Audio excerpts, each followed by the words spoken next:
Oh yeah.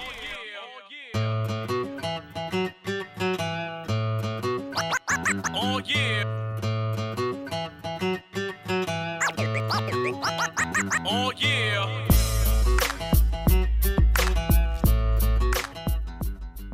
Welcome to Talking Hits with Fitz, a video podcast extension of the Country Top 40. And Priscilla Block is an American country music singer.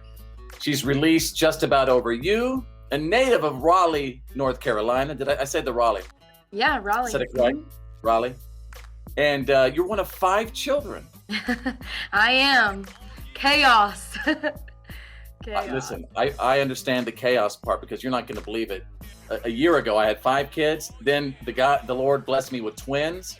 I have 7 children now. Oh my gosh. So I know the chaos. And that takes a strong person to be able to raise that many kids. Amen to that. But what about your family, your brothers and sisters? Would you say it was do you have a musically inclined family, or were you the vocalist in the group? Tell me about that. I think I was just the most outspoken, obnoxious one. Right. My mom, she actually can still pick up a guitar and play. So she definitely has it in her. Everybody else is just really smart. I didn't get those genes. So you were the one in the back of the car on the vacations. You were the one singing, Oh yeah. Yeah. The annoying one. Well, you know what? Look what the annoying one is doing right now. And I must congratulate you on your amazing 1-minute makeup videos, especially the recent one, 1-minute makeup. That is legit. And if you're not doing something on YouTube, you've got to do your makeup tutorials. But that goes back to, now you're doing country music. You are a country artist, and obviously it all began right with TikTok. But at what point do you have to really find that balance of, my gosh, I don't really have the time to do all the TikTok stuff that I want to. I got to focus on this. How do you find that balance of figuring out what you want to do? Yeah, I think I'm a very open person, and I grab content all the time, whether it's a radio day or me going to band practice. I just take people along with whatever I'm doing in my day, And I think that's that's also what's so very fascinating about you, is that you're so sort of authentic in that way. And I think it's such a breath of fresh air, you know what I mean? Yeah. What you are willing to sort of give away of your personal life like that.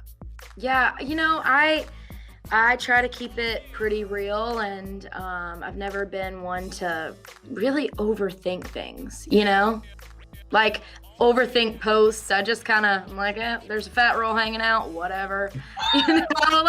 Who cares? Who truly cares, right? Wow. And I think that's why, again, why country music is absolutely falling in love with you. Aww. Because you're so honest, and you're so open like that. Thank What you. about you growing up? Was there a particular female country artist that you were just enamored by? Who was your favorite female country artist, that brought you to loving country music?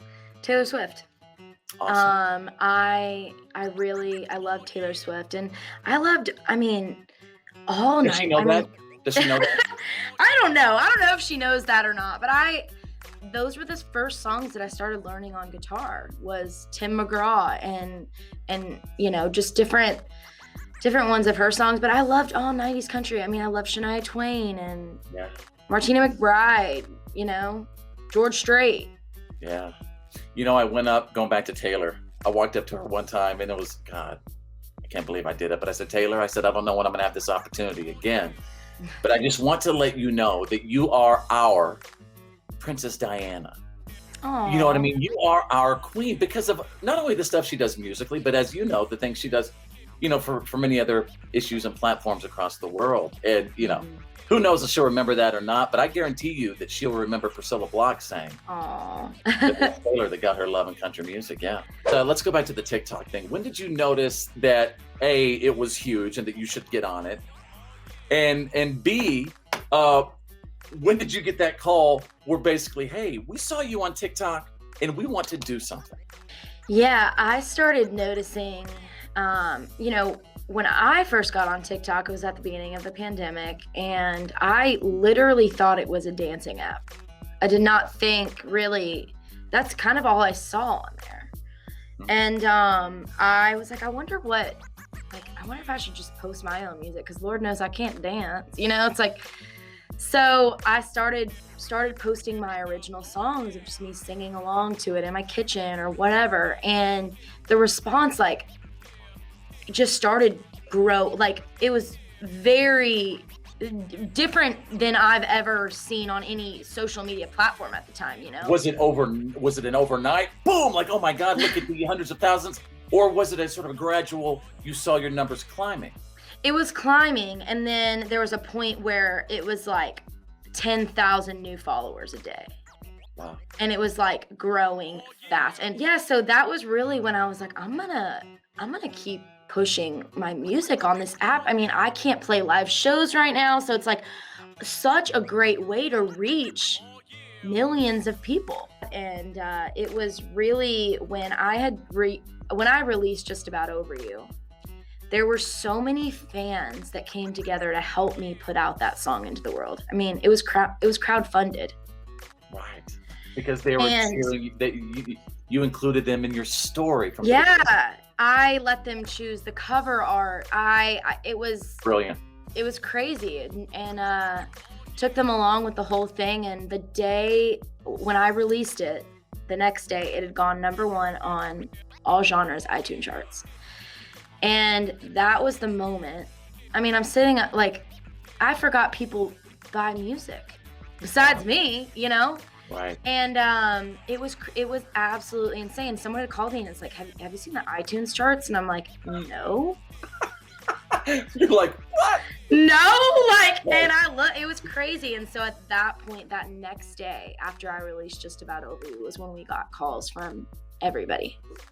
In watching those numbers grow, and I think last time I checked Just About Over You, just on YouTube alone, 2.45 million views, and still on all the other platforms, I'm sure in the millions. Is that just not only mind-boggling, that all those people are really, part of your life in some way? Yeah, it's, it's, you really realize the amount of people that you reach with music, and I mean, it's insane. Will you continue to include your fans in making these awesome decisions? I mean, my God, obviously that's oh yeah yeah. I've been burning CDs recently with the EP, and I was like, you know what, I want to burn CDs with different songs on them from the EP and send them out to fans. And so I had asked for people to send me their address one day that I might send them a song, and in one day 10,000 people sent me their address. Wow. So I've just been like burning CDs with some of the songs from the EP, and I know my label's like, what the heck are you doing? Like, is this even like legally okay? I'm like, I don't know, I don't care, I'm just gonna go do it. But that's why you're you. That's why you are you, and you're literally burning it at both ends all day and night, right? And is that what it takes to sort of continue to be at the top this early on as a new person in Nashville? Do you feel like, you gotta bust it, right? You gotta bust it to make it happen, and you're doing it. Thank you. It's just working hard and not taking any of this for granted. It's everything that I've wanted, and I'm just gonna keep working my booty off. So I know we have just a couple of seconds here. I assume that whenever you start, touring soon, I just can't imagine the amount of material and sort of thoughts that you have put into, this tour. Yeah. I'm so excited. I want to, I want it to be a big old party, big old party. Let me ask you this. What is the hardest part about being sort of considered the newbie in Nashville? Or I talked to Scotty McCreery not too long ago. We were talking about how he was discovered on American Idol, right? Yeah. And how when he came to Nashville, he said he would get some of the it's the Idol kid, right? Mm-hmm. Have you heard? It's the girl from TikTok at all? The girl from TikTok. Oh yeah, I hear that a lot, but that doesn't really bother me. I mean, I think Maybe the hardest thing right now is just being able to balance it all, you know, being able to still do my thing on TikTok and working a song at radio and everything. And it's just so exciting, but just figuring out how to balance it all. I'll wrap it up with this. When you went to Nashville, like in the very, very beginning, who was nice to you? What country artist extended an olive branch and said, hey, this is a crazy town. This is a competitive town. You ever need anything, you call me. The first person to really do that was Carly Pierce recently. Yeah, she's great. She messaged me on Instagram and gave me her number and told me that if I need anything to call her, and she's been through it, and that was really cool, you know? That is cool. She's cool. You're cool. We thank you. Thank you so much. Priscilla Block, ladies and gentlemen, just about over you. I love introducing that on the Country Top 40. You know I do, and we look forward to many more of your hits. Thank you. I'll talk with you soon. Appreciate it. Thank you. All right. Bye.